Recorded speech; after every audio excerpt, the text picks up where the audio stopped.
ថ្ងៃនេះខ្ញុំលើកយកការបង្ហាញពីរបៀបវាយស្គូបភ្លោះបន្តសូមអធិស្ឋានសូមដាក់គៀកបន្តិចពីព្រោះនិយាយទៅវាសូវលឺអញ្ចឹងយើងដំឡើងខ្ពស់បន្តិចហើយអស់ហើយលែងចង់ឃើញមុខ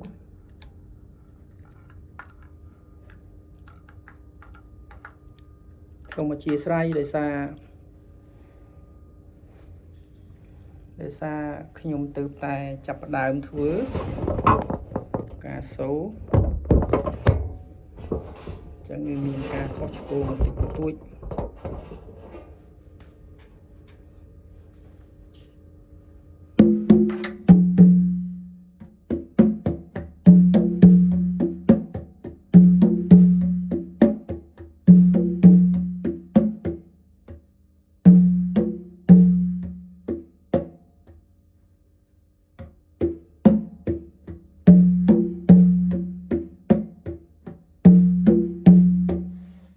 មានភ្លេងវាយចង់តាក់វាយចង់តាក់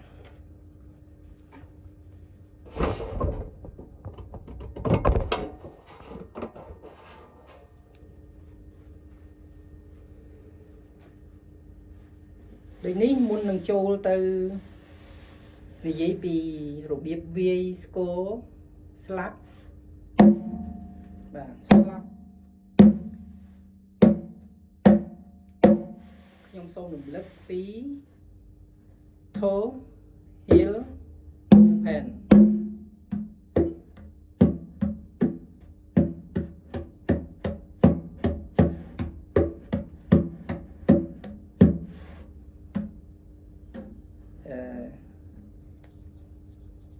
អានេះហៅអី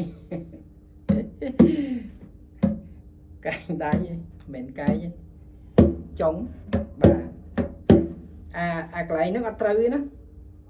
មិនត្រូវទេលោកនេះអត់ត្រូវទេកន្លែងហ្នឹងបាទមិនមែនអញ្ចឹងដាក់ទៅខ្បាប់ហ្នឹងទេគឺយើងយកតែរង្វង់បាននិយាយទៅរង្វង់វាប៉ុណ្ណឹងនេះមកចុងប៉ុណ្ណេះបើដៃខាងនេះអញ្ចឹងដែរអញ្ចឹងយកចុង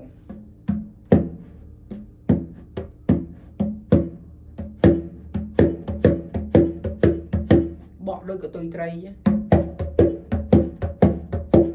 បាទខ្ញុំសូមនិយាយបន្តិចបើសិនជាមានការសួរ comment នៅក្នុងពេលនេះប្រហែលជាជាប់ setting អីខ្ញុំអត់បានឃើញបើសិនជាមានសូមអធិស្ឋានបាទអញ្ចឹងយើងត្រឡប់មកវិញ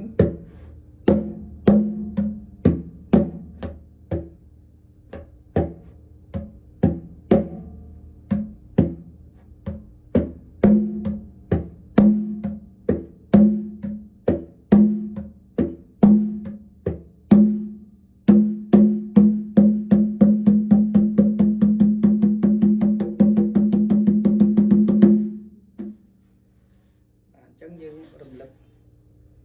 ត្រឹមប៉ុណ្្នឹងសិនយើងចូលមកស្លាប់គឺយើងធ្វើដៃរបស់យើងនឹងក្តោបទាំងអស់ប៉ុន្តែមិនមែនមេដៃទេនិយាយទៅមេដៃយើងអត់ប្រើទេប្រើមករៀមទាំង10នៅចង្វាក់ផ្សេងនៅមេរៀនផ្សេងសម្រាប់បទនៅក្នុងប្រទេសខ្មែរមិនសូវជាមានដែលប្រើ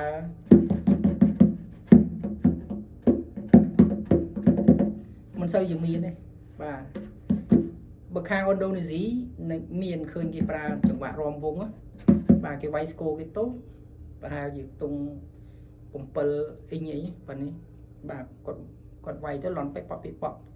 នឹងទៅខាងប្រេស៊ីលទៅខាងពួកស្បែកខ្មៅពួកអីហ្នឹងគេប្រើមករៀនគេតែប៉ុណ្្នឹងឯនឹងវាយកញ្ជូនបាទអញ្ចឹងស្លាប់បញ្ជាក់មកវិញគឺយើងរៀនក្តោបវាបន្តិចបាទពេលដែលវាយគឺយើងមេដៃរបស់យើងគឺនៅក្រៅរង្វង់បាទនេះខ្ញុំបង្ហាញចេះ មេដៃនៅក្រៅវងបែបនេះបាទ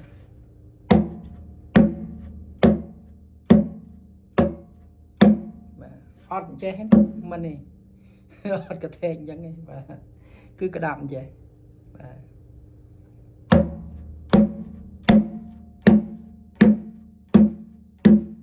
ទឬរលាស់បន្តិច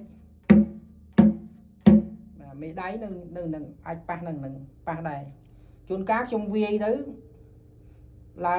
ងបែកដៃឡើងនេះដែរបើមិនប្រយ័ត្នបាទយើងធ្វើយើងឆែកនេះមកយើងលួចទៅវាយយើងវាយយូរទៅយើងចេះយើងប្រើពាក្យថាចេះសេរីបាទចេះសេរីកុំឲ្យដៃហ្នឹងត្រូវនេះត្រូវអាដៃនេះអត់ឲ្យត្រូវទេបាទដបងខ្ញុំវាយទៅអញ្ចឹងវាបុកបាទបុកទៅលើនេះបាទមានស្គរមួយដែល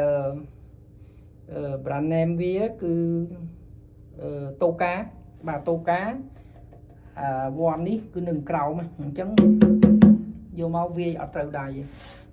មានស្គរម៉ាកនឹងមួយតូកាតែរង្វាន់វានៅក្រោមក្រៅពីនឹងអត់ទេសិតតែនៅលើបាទ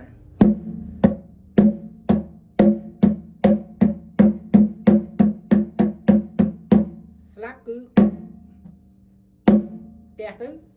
អឹបនៅត្រង់ហ្នឹងតែម្ដងអត់មាននេះ open ស្លាប់ open ស្លាប់ open សូមបញ្ជាក់បន្តិចស្លាប់ភាគច្រើនគឺប្រើដៃស្ដាំដៃឆ្វេងអត់សូវទេអាចប្រើដែរបើសិនជាលោកអ្នកយកទៅវាយតាមរបៀបប៉ុន្តែខ្ញុំវាយស្គរកំសាន្តកន្លងមកនេះខាងឆ្វេងអត់សូវទេគឺខាងស្ដាំបាទខាងស្ដាំច្រើន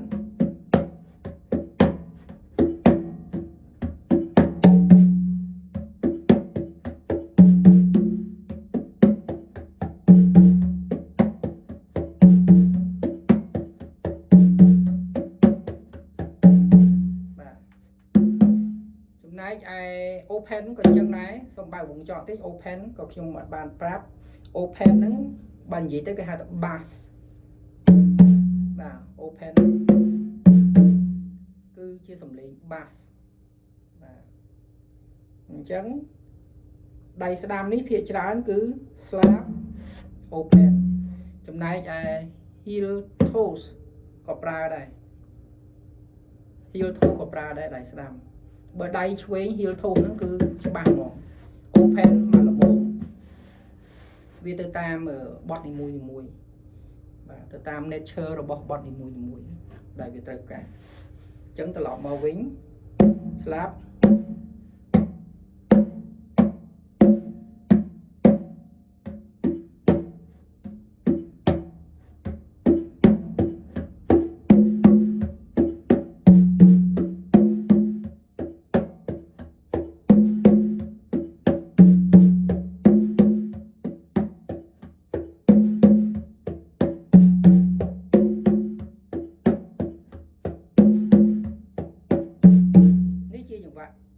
ឆាមានច្រើនរបៀបខ្ញុំមិនដឹងថាមានប្រមាណទេប៉ុន្តែខ្ញុំធ្លាប់លេងឆាអាចមាន3 4 5អីចឹងទៅតាមរបៀបដែលយើងរៀបវាយបាទនឹងវាយឆាក៏ដោយ bolero ក៏ដោយអាស្រ័យទៅលើការប្រគំភ្លេងមិនមែនចិត្តយើងចង់វាយទេជួនកាលយើងវាយទៅវាអត់ចូល bass អញ្ចឹងយើងមើលកដងរបស់វានៅស្គរក៏ដោយនៅលើelectric guitar bass ក៏ដោយកាលណាយើងស្ដាប់ bass នឹងច្បាស់យើងយកមកសេរីនៃការវាយស្គរនោះត្រូវកាលណាយើងសេរីទៅត្រូវវាពីរោះជាងដែលយើងវាយទៅអត់បានសេរីយើងវាយចង្វាក់ហ្នឹងគឺដូចគ្នាប៉ុន្តែយើងអត់បានសេរីអត់បានថាកន្លែងហ្នឹងគឺត្រូវតែយកអញ្ចឹងវាអត់សូវព្រោះអត់សូវស៊ីសង្វាក់គ្នាដូចខ្ញុំវាយ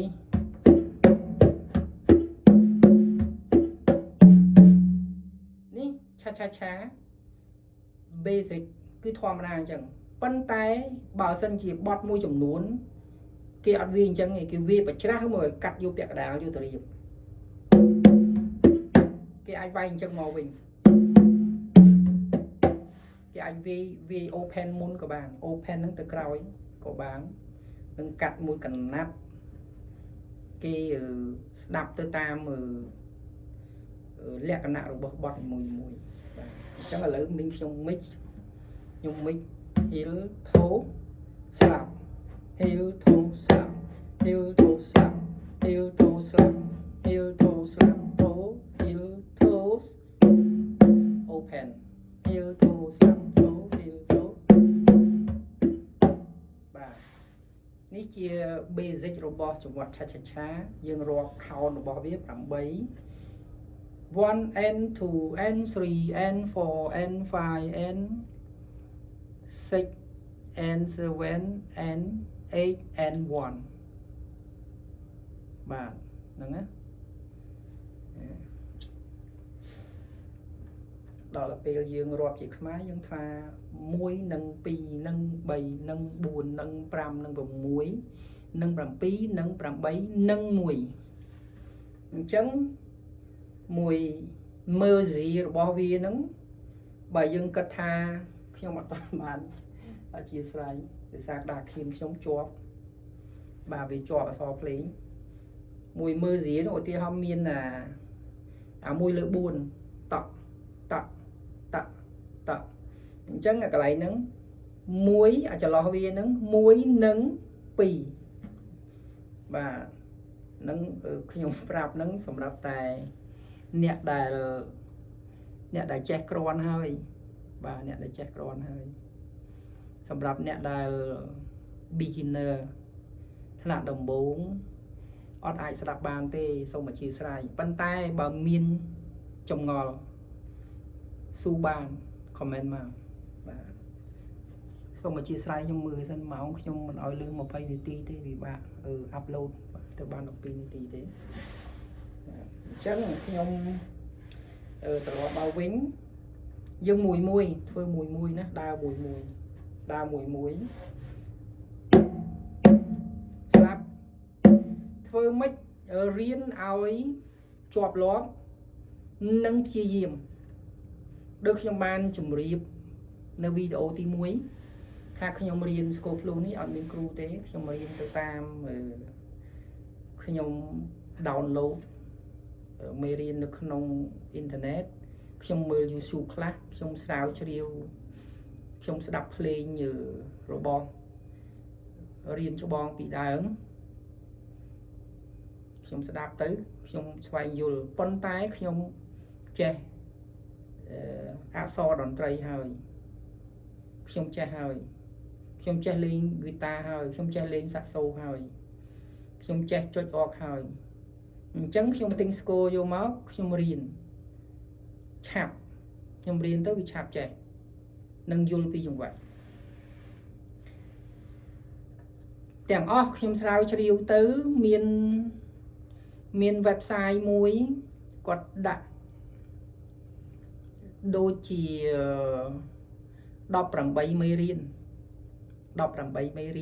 របៀបវាយស្គរខ្ញុំរៀនបានតែ5មេរៀនទេរៀនបាន5មេរៀនទេរៀនបានមេរៀនទី2រៀនចប់ខ្ញុំចេះវាយហើយខ្ញុំចេះវាយ bolero ខ្ញុំចេះវាយ cha cha cha ក្រោយមកខ្ញុំបំបែករាំវងអត់មានគ្រូទេហើយក៏គ្មានអ្នកណាសរសេរប្រាប់ដែរនៅក្នុងមេរៀនដែលខ្ញុំរៀនគ្មានទេរបៀបវាយរាំវងអាយ៉ា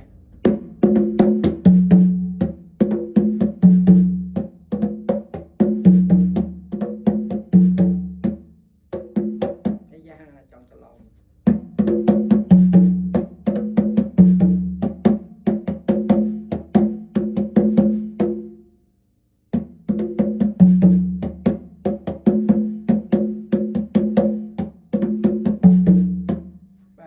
ភ្លេងចង់ច្រឡំដែរហើយខ្ញុំអត់ចង់យកភ្លេងពីដើមយកមកដាក់ព្រោះជាប់ copyright ណាមួយខ្ញុំអត់ចង់ខ្ញុំសរសេរចម្រៀងបាន4-10បទអត់តន់មានបទរំវងទេដូចជាមិនសូវចូលចិត្តសារវ៉ាន់បានមួយបទប្រហែលថ្ងៃទៀតសរសេររួចហើយសរសេរmelody សរសេរអត្ថបទចម្រៀងបញ្ចូល chord រួចហើយប៉ុន្តែនៅឡើយមិនតាន់ចម្លង melody ហ្នឹងចូលជាសាច់ការចូលជាគេថាបានការបញ្ចប់អត់តាន់ទេនឹងខ្ញុំត្រូវសាកល្បងទៅលើ keyboard ទៅលើ org ថាតើវាបញ្ជាក់វាថាតើត្រូវឬនៅច្រៀងបានឬនៅបទសារវ៉ាន់ដែលខ្ញុំបានដូចជាផុសហើយនៅក្នុង Facebook គឺបទកុំស្អប់បងអើយកុំស្អប់បងអីបាទបទហ្នឹងអូនស្អប់ប្រុងអស់មួយផែនដីតែសុំអូនស្រីកុំស្អប់រូបបងណាថ្លៃអូនខឹងនឹងប្រងបាទនេះចម្រៀងរបស់ខ្ញុំនឹងចេញជាបទសារវ៉ាន់លើកទី1ហើយសារវ៉ាន់ហ្នឹងក៏មិនមានគ្រូដែរគ្មានគ្រូទេអត់មានទេនៅក្នុងមេរៀនក៏គ្មានដែរគ្មានទេប៉ុន្តែខ្ញុំបានស្ដាប់បទភ្លេងរបស់រៀងច្បងពីដើមទសវត្សរ៍70ទៅនឹងមានការយល់ដោយខ្លួនឯងក៏សរសេរខ្លួនឯងតិចមកព្រៀងមកនឹងយកមកវាយមកហាត់ខ្ញុំហាត់បទដំបូងគឺហាត់បទអ្វីទេនេះខ្ញុំភ្លេចបាត់ទៅដល់បទទី2គឺបទបទអីអ្នកនាងប៉ែនរ៉នជាមួយលោកសុនស៊ីសមុទ្របទចង់ភ្លេចបាត់ហើយភ្លេចបាត់ហើយបទហ្នឹងវាយទៅវាអេមដែរបាទខ្ញុំហាត់វាយហើយសួរថាដូចជាចង្វាក់រំវងចង្វាក់សារវ៉ាន់តើខ្ញុំហាត់វាយូរទេយូរដែរហាត់ពី3ថ្ងៃដែរល្មមចូលបាទហើយហាត់ម្ដងនេះវាចង់20ដងទៅ50ដងអីចាក់ខុសវាឡើងវិញវាឡើងវិញវាតលត្រូវគិតថានឹងស៊ីយើងវាទៅគឺវាចូលទៅនឹងសំឡេងរបស់បាសរបស់គេបាទចាប់ជាងគេគឺបាសហ្នឹងហ្មងបាទចង់ភ្លេចបាត់ហើយបត់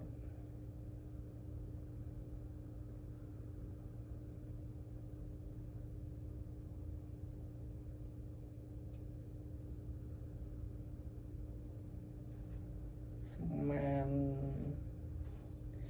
បាត់អ្វីទេនេះចាប់ភ្លេចណាសូមអធិស្ឋានខ្ញុំទៅយល់ខ្ញុំចង់ដឹងមើលតើបត់អ្វី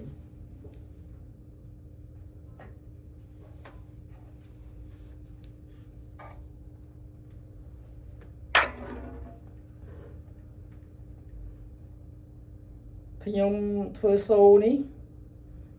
លក្ខណៈគេហៅថាកំសាន្តផង entertain បាទសូមអធិស្ឋាន entertain ផង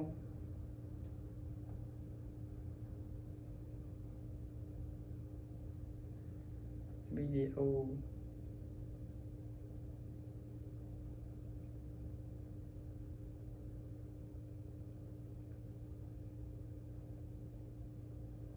ស្នាមក្រែមលើថ្ពាល់ស្នាមក្រែមជាប់ថ្ពាល់មិនមែនលើថ្ពាល់ទេស្នាមក្រែមជាប់ថ្ពាល់បាទបត់ហ្នឹង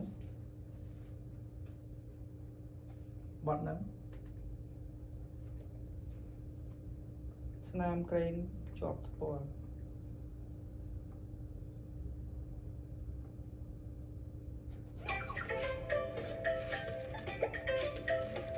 ខ្ញុំចង់លើកយកមកបង្ហាញ Oh, hey friends, I'm Lance, a seasoned heyday farmer.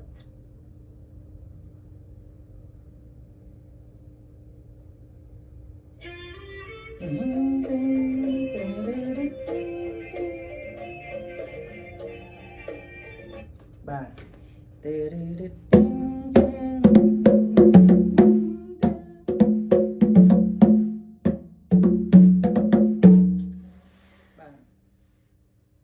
បទសារវ័នអញ្ចឹងខ្ញុំបានសរសេរចេញខ្លួនឯងប៉ុន្តែសួរខ្ញុំថាត្រូវទេខ្ញុំអត់ទាន់មានការបញ្ជាក់ពីអ្នកណាម្នាក់ឬក៏ជាលោកគ្រូឬក៏ជារៀនច្បងណាថាវាយនឹងខុសវាយនឹងត្រូវហើយអីអត់អត់មានទេសូមអធិស្ឋានបាទជាការយល់ដឹងរបស់ខ្ញុំអញ្ចឹងអស់នីតិហើយដល់ពេលហើយខ្ញុំនឹងបញ្ចប់សូរនឹងសូមអធិស្ឋានព្យាយាមរៀនយើងបាន3ហើយយើងនៅ open ទៀតហើយនឹងផាំបាទផាំបានយើងធ្វើផាំអញ្ចឹងនៅសល់ផាំមួយទៀតទេយើងនឹងមិចបញ្ចូលគ្នាបាទខំរៀនឧស្សាហ៍ព្យាយាមយកចិត្តទុកដាក់រៀនភ្លេងរៀនតន្ត្រីនេះគឺព្យាយាមណាស់អត់អាចធ្វើលេងបានទេវិតារបស់ខ្ញុំបើគិតពីកន្លែងបន្ទប់ភ្លេងនេះក៏មានបន្ទប់ដេកក៏មាននៅកន្លែងញ៉ាំបាយក៏មានបាទនៅផ្ទះម្ដាយខ្ញុំទៅលេងគាត់ក៏មានអង្គុយកន្លែងណាលេងកន្លែងហ្នឹងវិតាបានខ្ញុំអាចសរសេរមេឡូឌីនិពន្ធជាចម្រៀងផ្ទាល់ខ្លួនបានបាទប៉ុន្តែពីរោះមិនពីរោះខុសត្រូវយ៉ាងណាខ្ញុំមិនហ៊ាននិយាយទេទុកឲ្យអ្នកស្ដាប់ជាអ្នកវិនិច្ឆ័យចុះប៉ុន្តែខ្ញុំមិន